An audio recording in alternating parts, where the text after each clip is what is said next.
Also guys, welcome back to my channel. Welcome back to another video.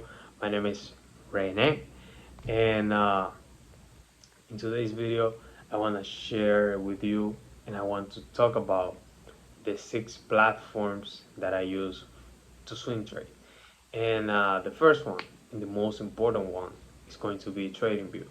TradingView is by far the best platform of charting, and is the one that 90% I think or 95% of traders use for them to do their analysis, for them to do their top-down analysis, mark out their zones, etc.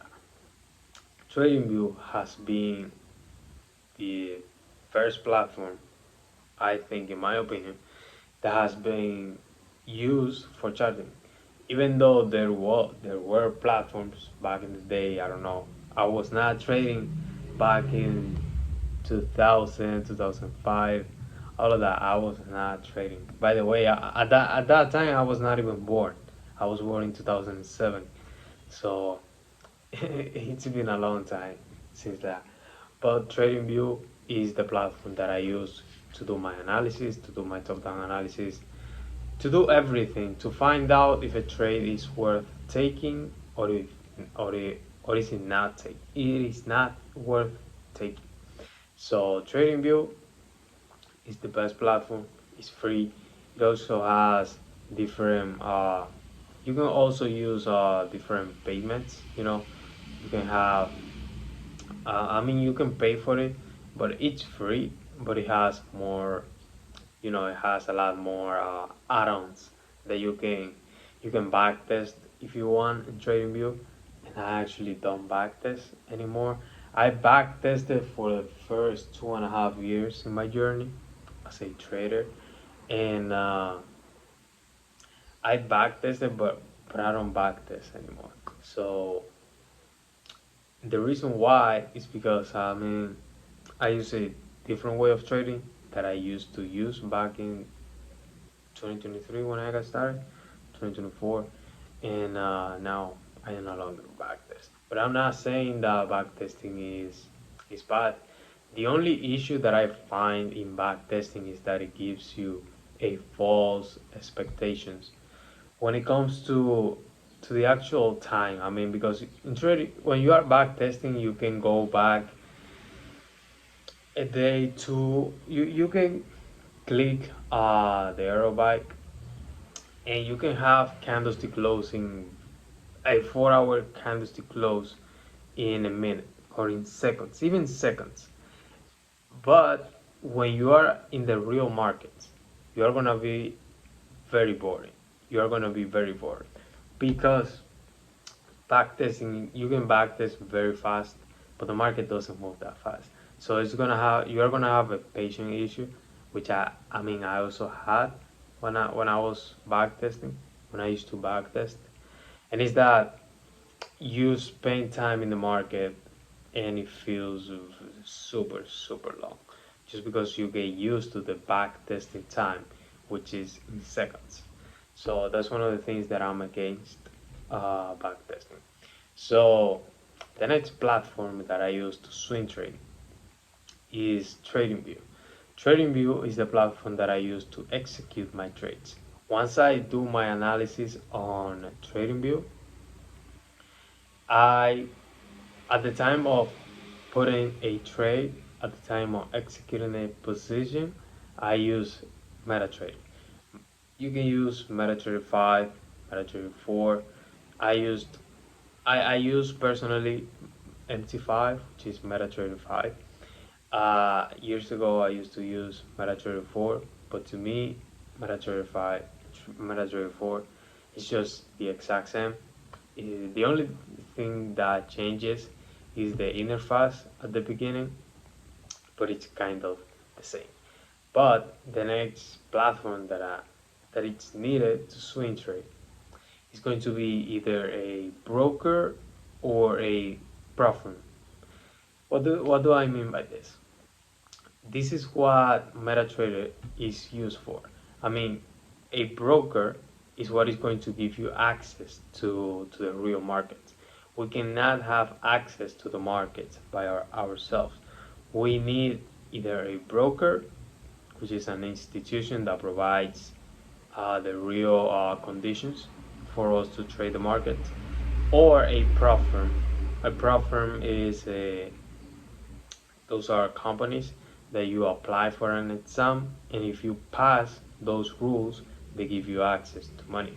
So in a prop firm, you can either trade your own funds, or in a prop firm, you get access to capital.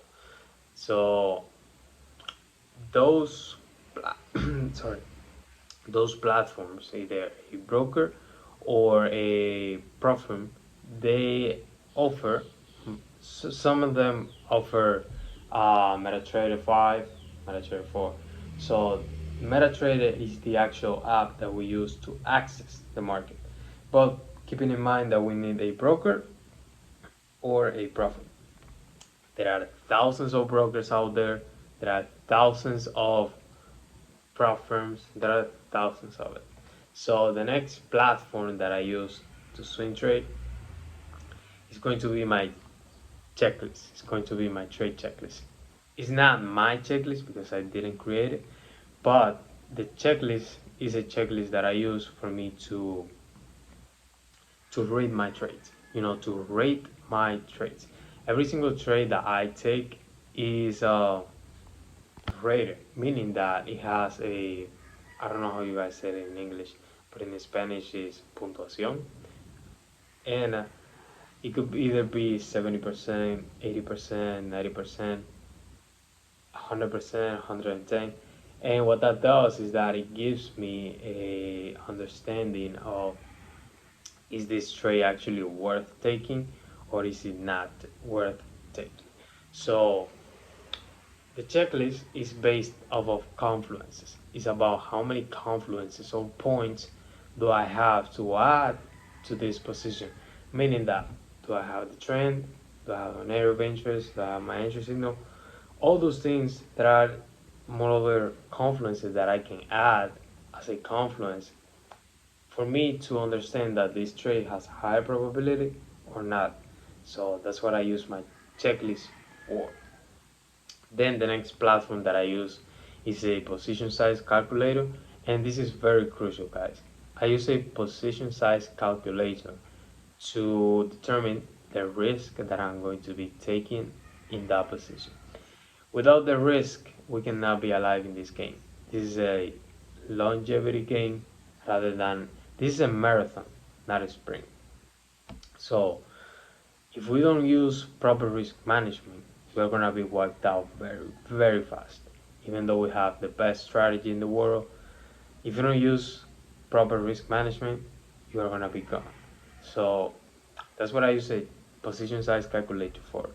A position size calculator, I mean, I'm talking like these British guys that they use the T so much. But I mean, a position size calculator, guys.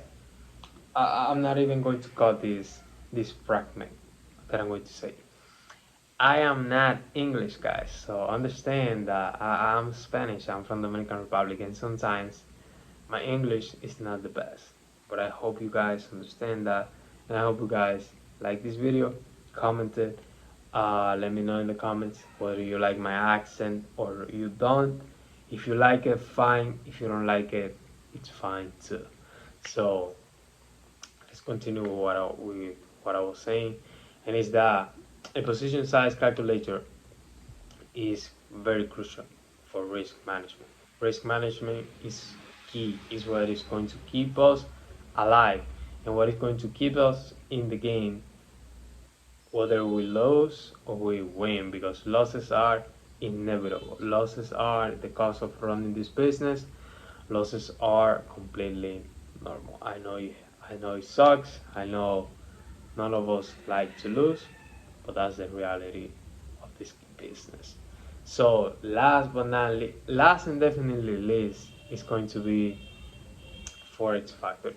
Forex Factory is a platform that I use for the news events, and And I say last and definitely least is because I am not a fundamental trader. I am more of a technical trader, and I have learned that 80% of the time fundamentals follow the technicals. So I pay more attention to the technicals rather than the fundamentals. But I'm not saying that fundamentals are not a real thing. I'm not saying that fundamentals are worthless. I'm just saying that I'm not the type of trader who uses fundamentals. So Forex Factory is a platform that that they let you know where the what the upcoming events will be. For example, if there is CPI, NFP, FOMC, there are endless of economical events that happens throughout the week, and we use Forex Factory to be aware of it, to keep that in mind. So guys, I hope you guys like this video. I hope you guys have found value on this. And if you guys like this video and you want me to keep making more videos like this, just let me know in the comments and see you guys in the next one.